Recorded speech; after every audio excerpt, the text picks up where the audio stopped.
I didn't even look in the mirror. You And always I'm- look marvelous. Oh, yeah. And you photograph well. It depends on the lighting. How's the lighting? I want Karen to look I good. can She's look- a girl. This is a girlfriend of mine. I can look 104 so easily. Oh, I don't think so. All right. Harumph. We're rolling now. We've got about 20 seconds, so Okay. you may proceed. All right. Guess whom I don't want to be seen drinking coffee in Right. an interview. That's probably a good I'll idea. just take. Oh, okay, that's fine. Mhm. Today is Wednesday, October 13th, 2004, and as part of the Jewish community celebration of 350 years of Jewish life in America, we are visiting with Karen Loeb this morning. I'm Kathy Bernstein. We happen to be longtime friends, but that won't, I'm not biased at all. So anyway, we're going to start, Karen, and I want to thank you for coming in. I know, excuse me, that you're a social worker. Correct. And you have your master's. Yes, I do. And I'd like, talk a little bit about you. And I know you also went to India, and you've done some really interesting things as a single woman, and I'd like you to talk about that a little bit. Talk about where did you go to school? Okay. And we're gonna leave your parents for now. I'm interested in where you went to school as a You're child. interested more in my adult life at this moment? At this moment, and I may go back to the. I was at the University of Chicago, Mhm. and it was approaching the break between first year and second year social work school. And I was looking for something absolutely fabulous to do over the summer. Mhm. And I saw posted on the bulletin board the Experiment in International Living. Okay. And the title appealed to me, and it described that they would send people, students, Mhm. to other countries to live with families and travel with them and learn about their culture. I thought that was right up my alley. So I wrote them a letter, and I told them the several places I would be interested in going. I think South Africa was one, and Japan. I had wonderful ideas. And they wrote back, and they said, the two countries available are Poland and India. And you chose India. So I said, okay, we'll go to India. Mhm. And I did. I went with no preparation, no background, no time to do any research on it, totally unprepared. And it was truly one of the most exciting experiences of my life. Why? Well, we did live with families, and First of all, how long were you there? 6 or 7 weeks. That's not long. And it was in the middle of summer, and my first reaction was, oh my gosh, is it hot? Mhm. And ice water didn't exist, at least not in the households where I stayed. Mhm. Why?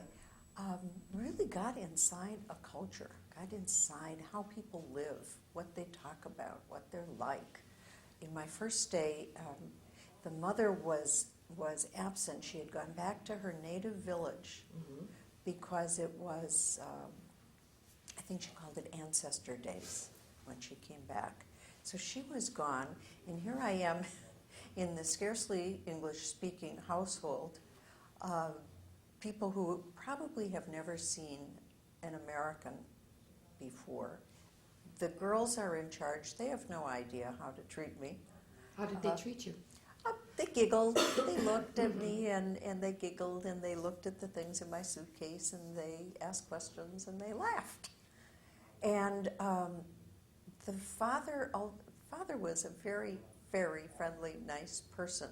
And I tell you this without implying that he was being lecherous in any way. He learned that I was a social worker. Uh-huh. And we sat down to talk about birth control. Interesting. He told me that if he had understood how these children came about, there wouldn't be as many children. How many And did he have? I don't remember, a handful. Uh-huh. Given where I am today, the idea that somebody might have 6 or 8 children is not shocking. Right. But this was a time in India of very strong birth control programming. Big signs all over about Yeah. family planning. And they would depict a family of a mother, a father, and 2 kids. Mhm. Well, that wasn't happening Mhm. too many places. And also in that household, I learned all about the Hindu gods. and one of the brothers brought a whole set of color pictures of the various Hindu gods, what they stood for, what they did, what their incarnations were, why the colors, and I wrote all this down on the backs of each picture. Did you have them? Oh, sure I have them. I have a whole scrapbook of things from that's India. nice. I loved it. Did you feel any connection? First of all, did they know you were Jewish, and did it matter Okay. to you? Or Well, on day number, let's say 3, Mhm. one of them comes to me, I think the father, and says, "You are Jew, right?" And I thought, oh, you gods, here it comes. Mhm. That was my first reaction. The second reaction was, how would you know that? Mhm. Well, they had been going through my suitcase.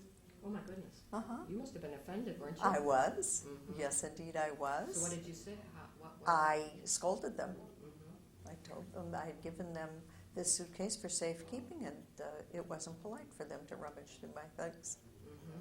Well, here we're talking about a culture clash. Mhm. That isn't the way it is in India. Everything sort of belonged to everybody in that household. At any rate, so we had this conversation. Unfortunate that at that time in my life, my Jewish identity was not sufficiently solidified, or I would have gone to the shul in Bombay. Uh-huh. All right, let's go now. I want to tell you about a shul I did go to, however. Okay, go ahead, and then I'm Small town at that time called Ahmedabad. Mm-hmm. And my host family had taken me to the zoo, where I saw a sign that said, welcome and don't feed the animals, Reuben David, zoo superintendent. So I said to my hostess, this man is Jewish. Mm-hmm. She said, no, he's not. And in India, probably the rest of that part of the world, if they don't know something, they simply say no, Mm-hmm. rather than, I don't know, that doesn't exist. So I pursued this. I was relentless at that point. And ultimately, we were able to find the synagogue, and we went by cab on a Friday night. She went with you? She went with me. We went into this shul. I was the only, I want to say white, but that's a misnomer, pale-skinned, a Western person. I found that there were people there who had no idea why they were doing this, except they'd always done this, Wow. which is to daven on Friday night. They couldn't read the Hebrew. I asked what was written over the ark. They couldn't tell me. Was the rabbi there? I mean, who's leading the services? I don't know. Somebody was in charge, and it was a central bima, and Yeah. very small, and Mhm. sawdust on the floor. Oh, how interesting. And when I came out and the sun was really just still setting, Mhm. we're walking down a street with people all in typical Indian garb and camels walking down the street. It was the most unusual I never heard experience. that story. And today, Evelyn Balkansky, Yes. who lives here, is married, is Jewish, tells me that that is her mother's synagogue. They lived in Bombay, That's very but when her mother needed to go back home, that was her synagogue. And everybody in Ahmedabad at that synagogue named, I think she said her last name was Benjamin, is related to her. So on this recent trip to Ireland, which we took with the UWM professor Tim Crane, I met the Balkanskys, we had this conversation, and we went to a shul on a Shabbos morning, and she ran into a gentleman from India, from Ahmedabad, named Benjamin. Oh my gosh. Now that's a great story. Isn't that wonderful? I love that story. I'm glad I asked that question. I am too. You said that at that time in your life you were what, 24-ish? Yes, yes, Around there? yes. You weren't solidified. Do you know, it wasn't between years of grad school. It was right after grad school. It was my last hurrah. Okay, after grad school. Mhm. So you weren't, your Judaism wasn't solid within you. Let's talk a little, now let's go back a little bit. My ritual Judaism Okay. was not Okay. developed at all. My identity as Jewish was very strong. Okay, why? I don't know. That's a good question that doesn't have a logical answer, because I grew up in a very assimilated household. Mhm. It turned out Did you have a that, Christmas tree? yes, we had a Christmas tree and Wow. Easter eggs, Mhm. and we did not celebrate Hanukkah because one year my brother and I found the Hanukkah candles. Mhm. They were orange in those days. Mhm. And we went to the garage and lit them and played with the matches and then set a fire, which got out of control. So we tossed it out of the garage into the field next door, which was all dry, grassy stuff. The place went up in a second. The Sure. fire department came, and my mother said there would never be another Hanukkah candle in the house. I see. Mhm. Uh-huh. Okay. How old were you, you naughty child? 8, perhaps. And your brother Dick? 2 years younger. Oh, I thought that he was older than you. No. Interesting. All right, so your name was Cayman, we know that. Yes. And your father's name was Benno, and Yes. I don't remember your mother's name. Rosalie. Rose. Oh, okay. My Rose. mother was Rosalie Kreilsheimer. Okay. She was born here. Mhm. Her mother, Stella Abrams Kreilsheimer, was born here. And Here in Milwaukee? here in Milwaukee. No kidding. And Stella's mother was a Meissner. Her maiden name was Meissner. So in some way or other, our family is related to the Meissners. And your father? My father was an immigrant. He came here in 1927 from an area that was sometimes Poland, sometimes Germany. His father had a lumber mill. My understanding is that my father had gone to Germany to go to school. My guess is my father was running from the Polish draft, but that was never spoken about. And in 1927, an uncle and aunt who already lived here in Omaha sent him and his younger brother tickets to come to America. My dad's father intercepted the tickets, tore them up in a rage because he didn't want his children leaving. Children, my dad was 27 at the time. Unmarried. Unmarried, sure. So the uncle sent another set of tickets, somehow or other, and they were hidden, and my father and his brother did, in fact, hop a boat out of Hamburg and come to this country. Why? How did he come to Milwaukee? Is that where the uncle The lived? aunt and uncle, who were then in Omaha, came to Milwaukee, and since he had no other connections, he came to Milwaukee. How did your parents meet? There was a family named Zolan, Helen and Maury Zolan. She had something to do with art framing. My father was working at Schuster's in that department. She was a friend of my grandmother. That way. Your dad worked at Schuster's. Why did I think he worked at Gimbel's? Well, Schuster's was bought out by Gimbel's ultimately. Oh, I see. They were Okay. competing department stores, and then Gimbel's bought out Schuster's. So your father came here, he was 27, Mhm. and he came in 1920. Yes, he was born in 1900. Right, okay, and he came in 1927, he was 27. And how old was he when he got married to your mom? Do you know? I do, and I have to put that one together. doesn't But it was matter. 1933, so he was 33 years old. Right. And my mother was 7 years younger. When you were born, were you born in Fox Point? No, I was born they were either living in the city or in Shorewood. I know they lived on Jarvis for a while when I was quite little. Wasn't that unusual to be living on the east side? How did that happen? Well, my father is a German Jew, and my mother is a German Jew, and German Jews lived on the east side. They started on the south side, where the original Reformed temple was. No, that's Orthodox. Either it was Emmanuel or it was B'nai Jeshurun, which was on the south side. And then there was something on the east side. They ultimately merged, Right. became Temple Right, Emmanuel, right. B'nai Jeshurun on Kenwood. My grandfather had been very active there, dedicated one of the stained glass windows. Nobody ever could tell me which one. Really? Mm-hmm. So they were very, very involved. Do you have a In their family synagogue tree life. of your, like on your mother's side? Do you have family No. trees? No. Oh, that's a shame. It is a shame because, of course, there's nobody around to tell me the stories. Isn't that yeah? Mhm. Because I would love to see a family tree of your mother's family and to see how that all connected. Well, the interesting thing is one night, in the middle of the night, it occurred to me to wonder, where are my great-grandparents buried? Yeah. my grandparents and my grandfather's either cousin or aunt are buried at Spring Hill, where he had purchased a family plot. But the generation before, which brought these, at least my grandmother's side here, I have no idea. Well, we could find out, and I'll tell Yes. you why. Because Penny Desher has 22,000 names Oh my goodness. in a database, which we're I'm going to going to guess the original Emmanuel Cemetery. Maybe on Hopkins. Mm-hmm. Yeah, it could very well be. It could very well be. You were born. So where did you go to school? In 1941, just before the outbreak of World War II, Right. my father had grown tired of anti-Semitic landlords Okay. and decided to build a house in Fox Point, Mhm. which was at that point very not Jewish. There were half a dozen German Jewish families living in Fox Point when I grew up.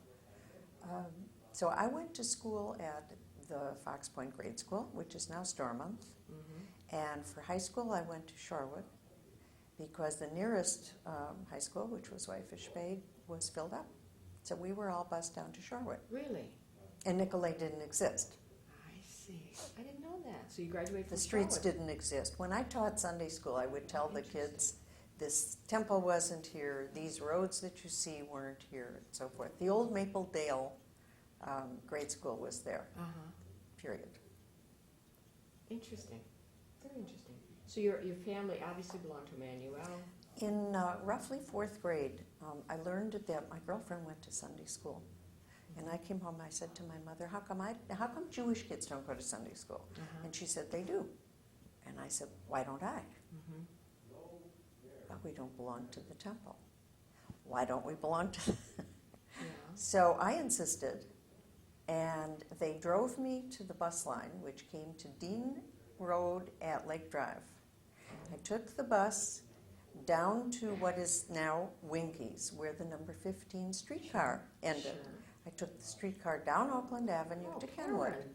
and walked over to the temple. I'm impressed. And on the way home, I did it in reverse. I did that for 2 years. And then Pearl and Jimmy Schulhoff moved their family to Fox Point, and they wanted to go to send their kids to Sunday school. So then we had a carpool. And your parents would participate? My in mom, my dad didn't drive actually. You didn't? No. Mhm.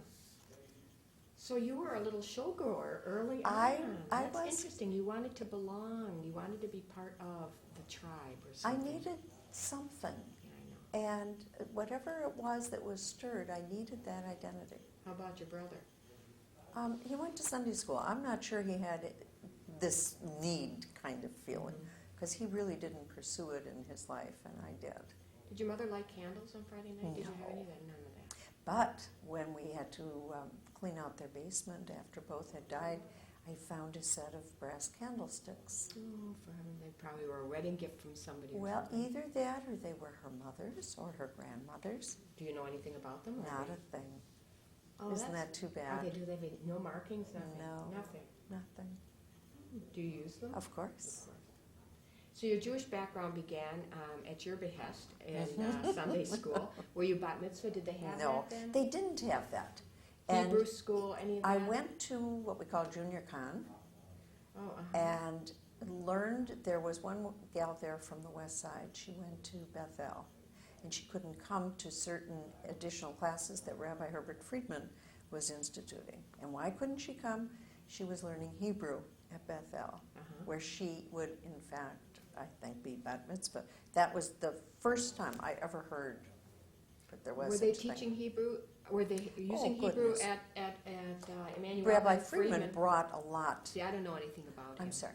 We were a very non-Hebrew congregation. Mm-hmm. And when Rabbi Friedman came, he brought a lot more ritual and tradition, and he resurrected the Hebrew in the prayer services. Was he the one? Somebody said that he had this up and down. His voice went up and it went down. And do you remember? Yeah, I him? don't remember that. He was a handsome guy. That I Handsome. do recall. You would. You would.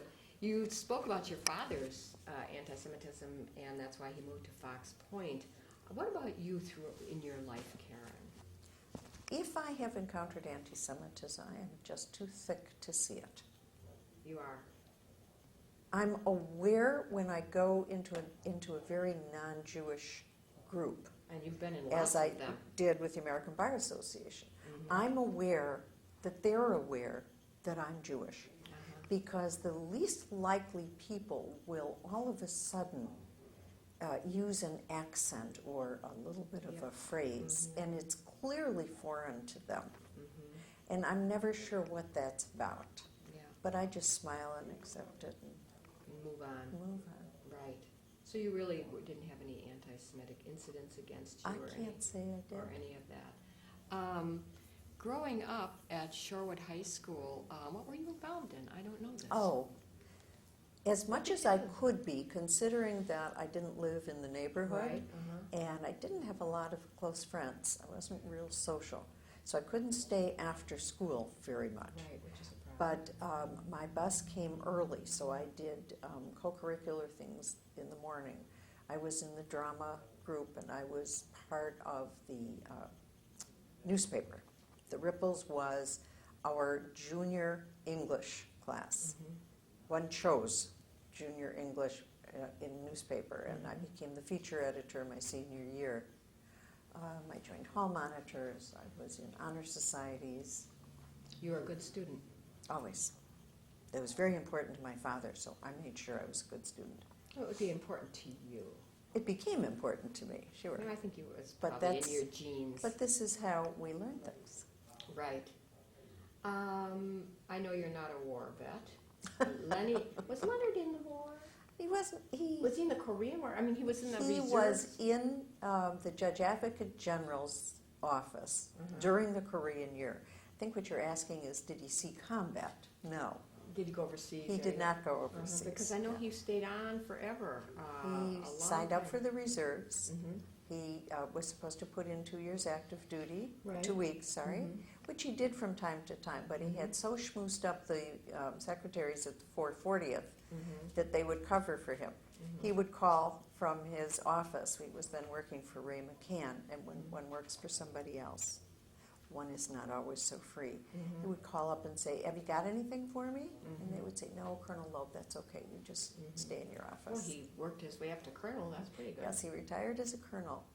And the good news about that for us was we traveled a lot, and we could stay at military bases in VIP quarters Mm-hmm. for $25 for a suite of rooms and a kitchen. Mm-hmm. And we get our prescription drugs filled virtually free. Mm-hmm. Mm-hmm. Health care, Interesting. yes. Very interesting. Let me see. What was that? I was just going to ask. I was thinking of something else. It was about Leonard. Well, let's talk about. Oh, I know. I was going to ask you. We're going back to you came back from India Mm-hmm. and you got a job. Yes, I already had a job at Jewish Family and Children's Service. I see. I was hired by the then executive director, Rebecca Tenenbaum, Uh-huh. who had boarded at my grandmother's house and became like a sister to my Aunt Helen. Mm-hmm. And the anti-Semitism happened to her. She had applied for and received a position at Downer. And when she arrived, if you've never seen Rebecca Tenenbaum, I did. I remember her. she was a short, squat, obviously Jewish woman, thick glasses, the whole caricature face belonged to Rebecca. They assumed Rebecca Tenenbaum was a nice German, probably Lutheran Mm-hmm. girl, and she walked in and she knew immediately that this was not going to be a successful thing Why? because she was Jewish. No, but And why she did she feel? She could see the horror on the interviewee's face Uh-huh. and the hesitancy. And as she told the story, she ultimately said, "Would you be more comfortable if I did not stay on?" And they said yes. Now They that did? I've gotten that by now, it's third-hand information, Mm-hmm. and I'm told that she called up Rabbi Barron Uh-huh. and explained she was a single woman and her job had not materialized and what could she do. And he sent her to my grandmother, who was taking in boarders because she had been widowed, and that was how she supplemented her income. And then she got a job with... Ultimately, Rebecca got a job at Jewish Family and Children's That's Service, very interesting. became the executive director, and was there for many, many, many years. That's a really interesting story, Karen, especially since I was up on their conference center for something, and there's the Rebecca Tenenbaum room on UWM. It's in the Golden Bear Library, and I don't know if there's anything else. And of course now, so half of the campus is going to be named after Jews. I love I love it. that. I love it. I love it. Of course, it's UWM. It's not down, Right. But still. Let's talk a little bit about. So you worked. You got married. You have 4 fabulous children. Yes, I do. I love them. I have 4 fabulous grandchildren. And you have 4 fabulous. That's right, you do. In fact, I said you're a mother of. Oh no, I said grandmother of 3. It's 4. It's now 4. Of course it is. Of course it is. You belong to Beth. Who do you belong to? Beth Israel? Any other? I don't belong to Beth Israel. I belong to. Why do I? I thought you did. We did at one time. We belong to Lake Park, don't you? I belonged to Lake Park for a while, and I now belong also to Anchisvar, Oh, sure. Kehilat Torah. You were active in Hillel. What possessed you and Lenny to send the children to Hillel? Oh, Hillel Academy. Yes. We had reached a point where Harlan would have to go to Hebrew school Mm-hmm. because at Beth Israel, that's how it was done. 8 years old, Hebrew school. Mm-hmm. And I envisioned carpooling 2 days a week plus Sundays. Right. And my motivation was as lofty as all that. I said it would be much easier to send the children to the day school. That way they get their whole education in the course of the day. It's an integral part of their education. It isn't an add-on. You don't have to fight with anybody to go, etc. So I convinced Leonard that Hillel Academy was a really fine idea. And how old was And Harlan? we would not need to join a synagogue. Right. Yeah, I know. Yeah. How old was Harlan when you... He was going into 2nd grade. Oh, he was. So he was really And young. my friends and I, who were also starting this enterprise, had a carpool all summer Who long. were those friends? Aline Castell, Mhm. Barbara Grandy, Sandy Friedman, Sandy Rosalie Friedman? Alexander, I think. Sandy Friedman, yeah, was married to Jerry Friedman. Oh, really? Hmm. I didn't know that.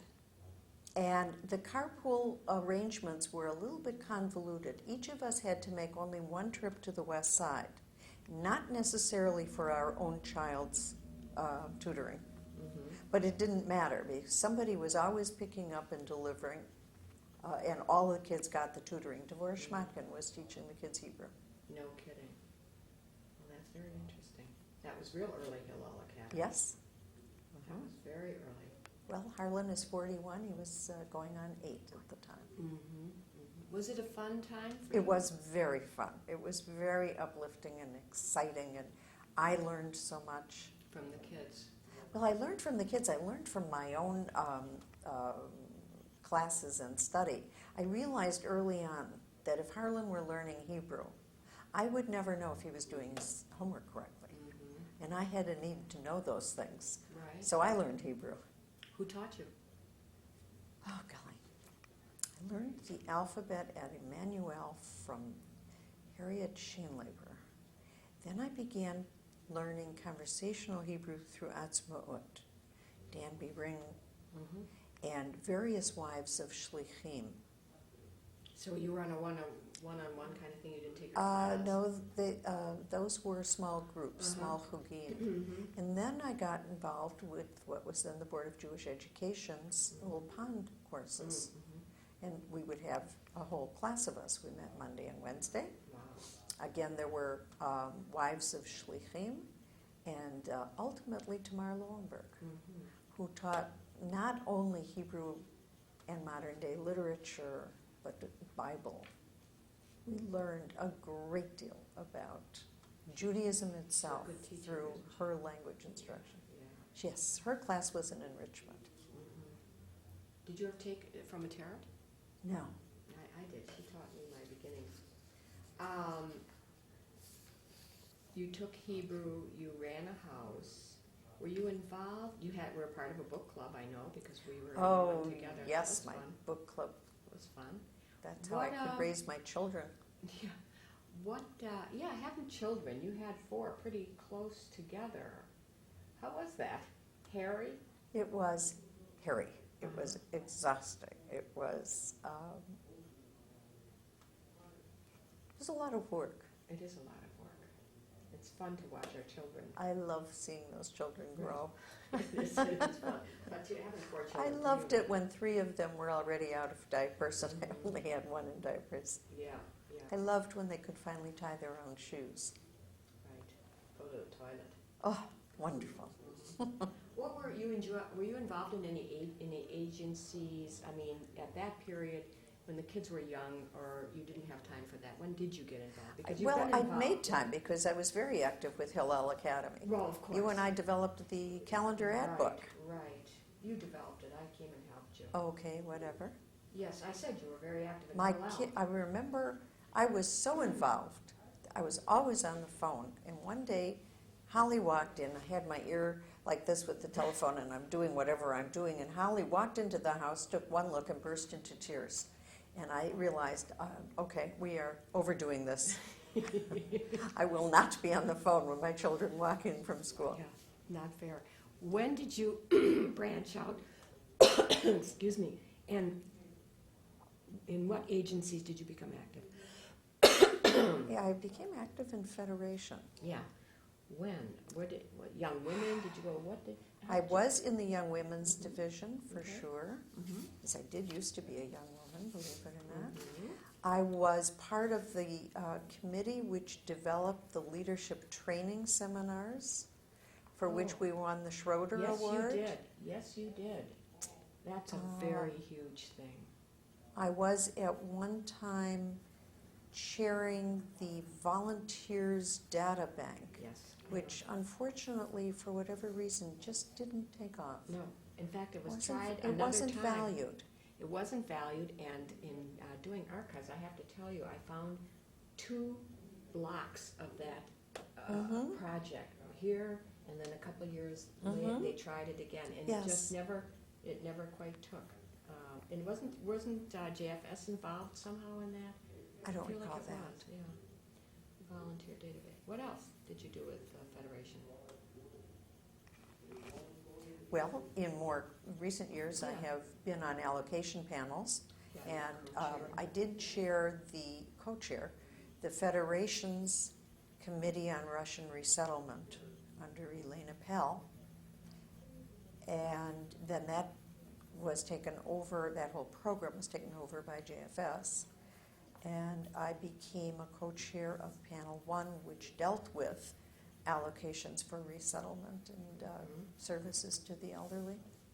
And most as a matter of fact, recently, I am once again you're just- co-chairing that same panel Oh. with Nathan Bernstein. Oh, really? I didn't know that was a panel, but you were also co-chair of the agency relations. I did co-chair agency relations That's fairly recently. Yes. And in between, I also sat on the panel 2, which dealt with allocations to the day schools, because I felt that the Orthodox day schools were seriously underrepresented on those panels, and we're not getting a fair shake.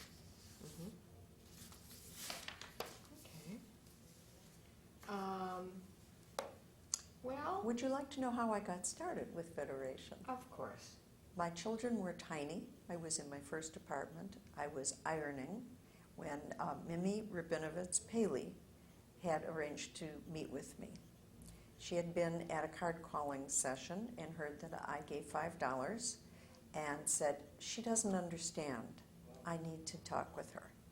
So she came over and explained to me why my $5 was inadequate and inappropriate, Mm-hmm. and urged me to give at least $1 a month, Karen. That certainly you can do. I mean, how many times do you throw a nickel and a dime in the telephone, the payphone, or a parking meter? You have $1 a month. Were you offended, or were you? I was uncomfortable. I didn't Mhm. come from a tradition of giving charity. I Oh. think altogether my father may have given Federation $25 a year or something wonderful. Uh-huh. I think even my brother. Did you? There How about just your wasn't mom? that, nothing. No, women Why didn't do you do think that separate was? things at that time. Why do you think that was? Why? Because your father had a difficult upbringing? I Because have no idea. it's very interesting that you're telling me this, because I have found that when we talk about giving and so on and so forth, and certainly you understood giving time and being I helpful. did eventually. Obviously, I grew in the level of giving. Right. I of course. understood it through a much different filter, Right. and it became very, very important to me. I love the story that you were in charge of giving the money away, and yet, yet you really didn't understand, about how. Well, this was my gift. Don't forget, this is women's division, No, I which was a understand. relatively It was your new thing at grocery that time. money, your egg money, whatever. Mhm. Mm-hmm. I used to say to the children, all right, we're going to the PAC today for this program, and we can pull into the parking structure, and it's cold and it's snowing, and we'll pay our $2. Or we can drive down the street. Here's a parking place on the street, and it's free. And then we give the $2 to charity. Mm-hmm. How do you vote? Mm-hmm. How did they vote? We Depended always upon gave it to charity. Good. Of course, the kids learned that at Hillel. I remember at Tzedakah was a very big Yes. thing there. The kids learned how to do that. Uh-huh. What are you most proud of, other than your children, My Karen? children. I know.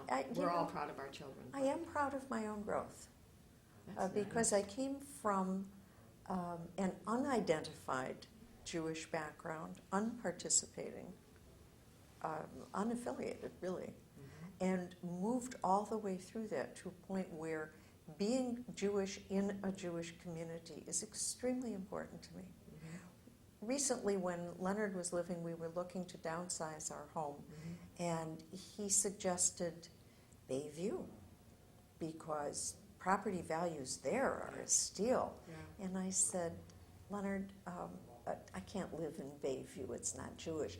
He said to me, what's so Jewish about Whitefish Bay? I said, the Jewish Community Center, Mhm. where I spent a great deal of time, as did he. Mhm. And he said, oh yeah. So we stayed in the North Shore. Right. I love to hear you say that you're proud of your growth. It's something to be proud of because it is an accomplishment. I mean, if that's what's important in your life, and it is in yours, and it is in mine. How would you like to be remembered then?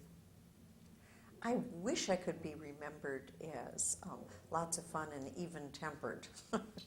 Unfortunately, Okay. I will not. I will be remembered as a person of strong opinions, Mm-hmm. of straightforward behavior. You always know where you stand. And I remember there was an issue which arose, and somebody was concerned that they would never hear from me again. And my son Harlan said to this individual, oh, don't worry about my mom, because you'll know exactly what's in her mind. She'll tell you. It's my dad you have to worry about. He'll smile and nod, and you'll never see him again. Yeah, that is And interesting. that's okay with me. I like to polish off my sharp edges. I But, don't think you have sharp edges. I think that you are, as you say, a direct person, and you tell it the way it is, unless it would be hurtful. I've never heard you be hurtful all these years. All these try not years, to. I know.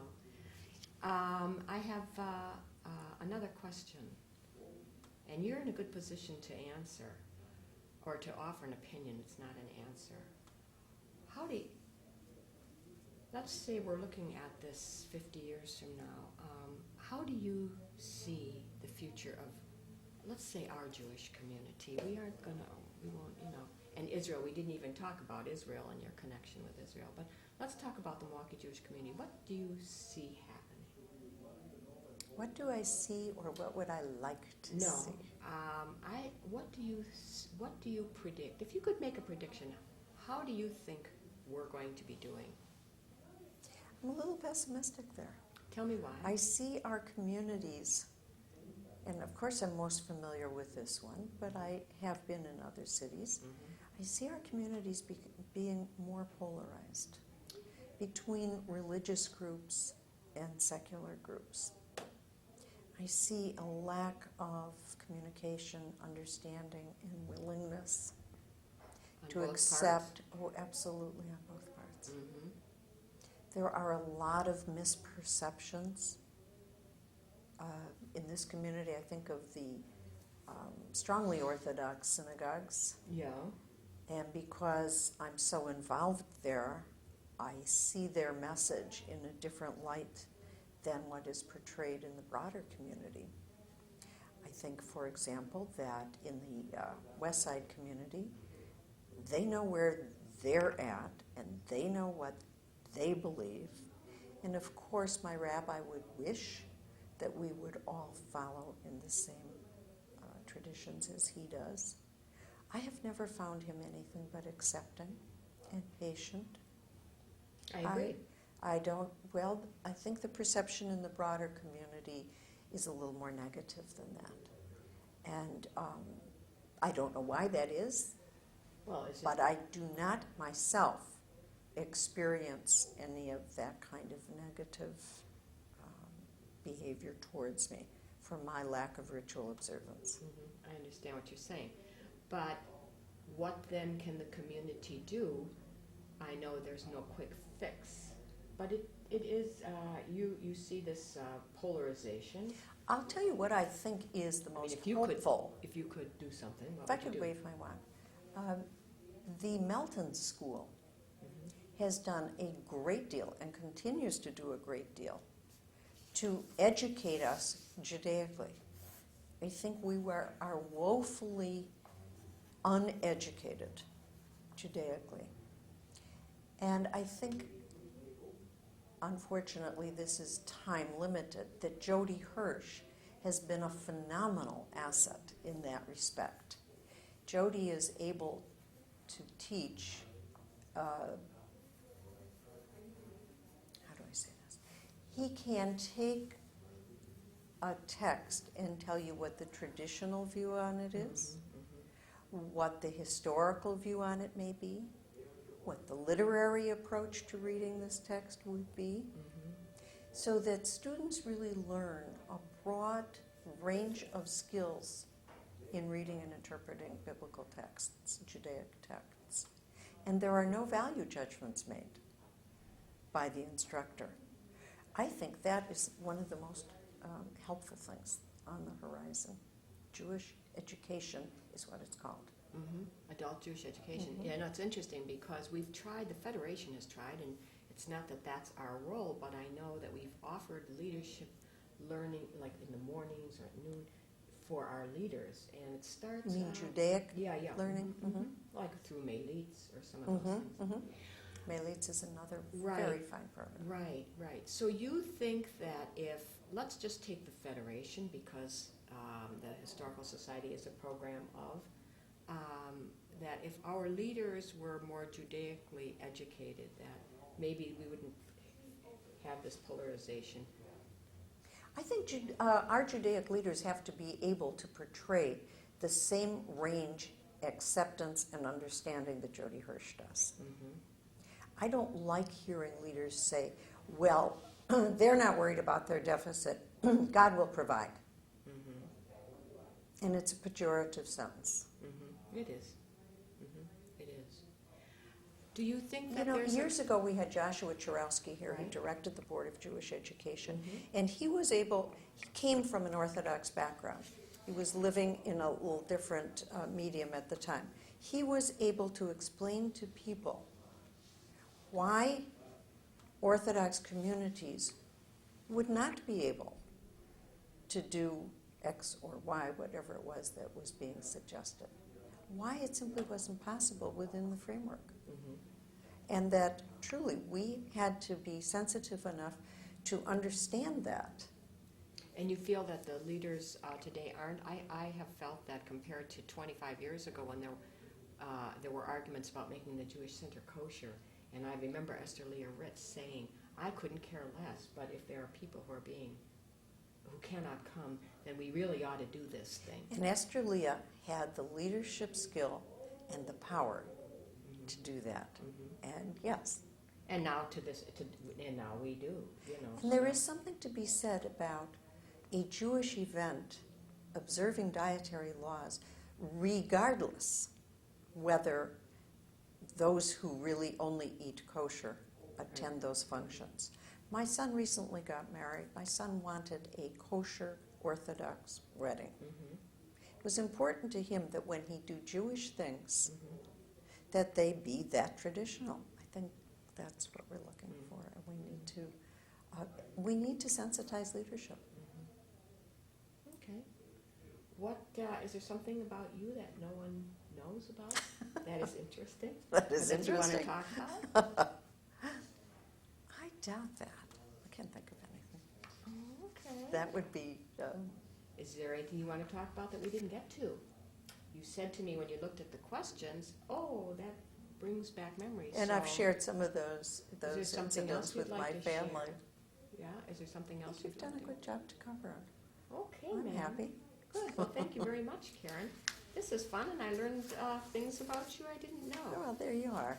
Thank you very much. I didn't learn one thing about you. Of course not. It's not the role. So how did we do? We So did just